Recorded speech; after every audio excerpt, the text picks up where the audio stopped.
snack has played a huge part in my training camp. The protein, the ZMA, everything, the pre-workout, it's played such a major part in my training camp, keeping me healthy, keeping me recovered, keeping me feeling good, strong, and ready for my next workout. Another welterweight fight that I think is tremendous fight is Shawn Porter against Terence Crawford. What do you make of that matchup? What kind of fight does Shawn need to do to win, and what type of fight does Terence need to do to win? I mean, Shawn's thing is, you know, his rhythm can really be a challenge. He can duck really low, and it's just angles that in the moment you have to make the proper adjustment to, you know. And when you can't fully make the proper adjustment to it, doesn't mean that you can't handle it. It just means you can't fight back, you know, and you just get put on your back foot a little bit. You're going to be a little defensive and maybe can't counter properly. Now, saying that out loud, you know, we know Terence can counter properly. We know Terence is got a lot of skills in his skill set. So at the end of the day, I want to say on paper, he should be able to dish out what Shawn's going to be putting on him. We saw Errol take it. We saw me take it. We saw Kell Brook, you know. So I want to say that Terence Crawford is the type of fighter who has a skill set, who can take the variables that Shawn Porter brings into the ring. Now, after saying that, you know, Shawn works hard, you know. When he's throwing his combinations, you know, he's not going to land everything, but with those small gloves and flurries of punches, something's going to get in, something's going to get around, something's going to get through. If Shawn can go into a flurry and start pin placing like one to two shots in those flurries and becoming a little bit more of a sharpshooter as he goes after you, I think he can do damage. I've seen him do damage when we were amateurs, you know. I've seen him do damage multiple times throughout his career. I just think the way that he's chosen to fight, because we know small, short, stocky, you start really mixing it up big, like Mike Tyson going for that knockout. What do you have in the later rounds? You know, and this is not the heavyweight division. These are welterweights. They will be moving fast and moving around you, circling in the later rounds, you know? So I think that's made Shawn want to compete at this 12-round level. But I would just like to see him buckle back down on some of that organic power that he's had, and just, you know, just become champion of the world again, you know, because if anybody really, really, really wants it, it's Shawn. How many times did he go after the belt?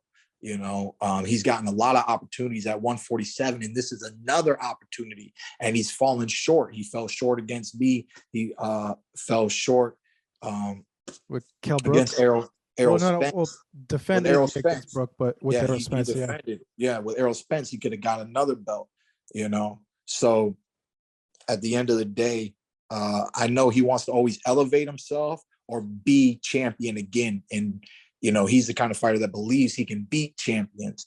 I don't favor him statistically, but I do think it's a very challenging fight, because we haven't seen Terence against real welterweights. You know, the Kell Brook fight, it is what it is.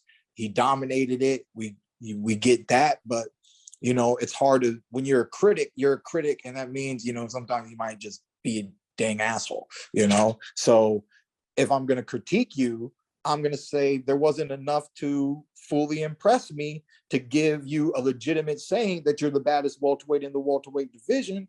I want to see more, and we're going to see a lot more with Shawn Porter. Shawn Porter he represents like an army, you know. Like, if your army's better than Shawn Porter's army, then so be it. You know, I guess you deserve to be on the throne, you know. But if your army's not better than Shawn Porter's army, then he deserves to take your castle and your throne. And, you know, that's what he does. He goes around wrecking people, but he just can't get the real kings out there.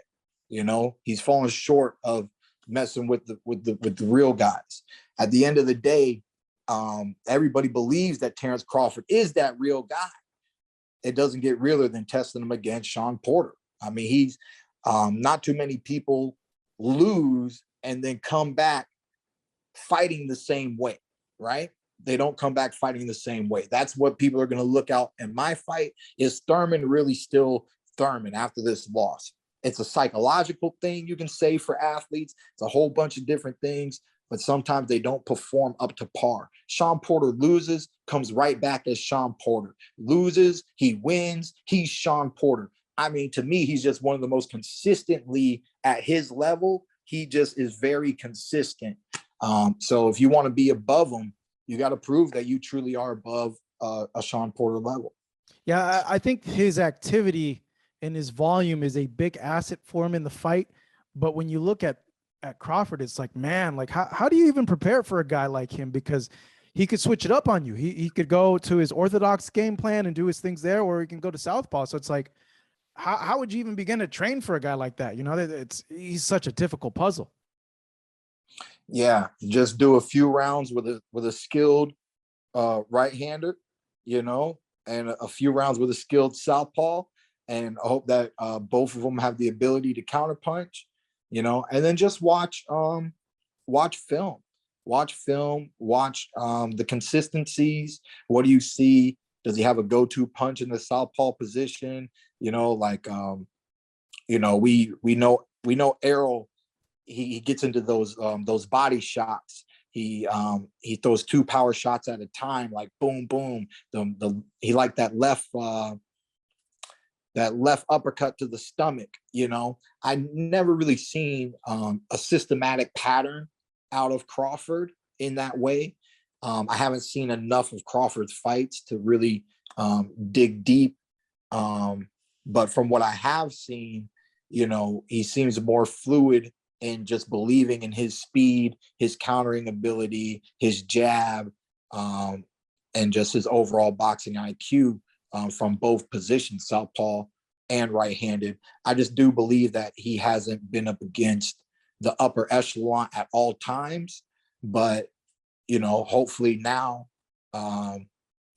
you know, especially even after this, if he was to win against Shawn Porter, that would just make him want to do bigger things at 147.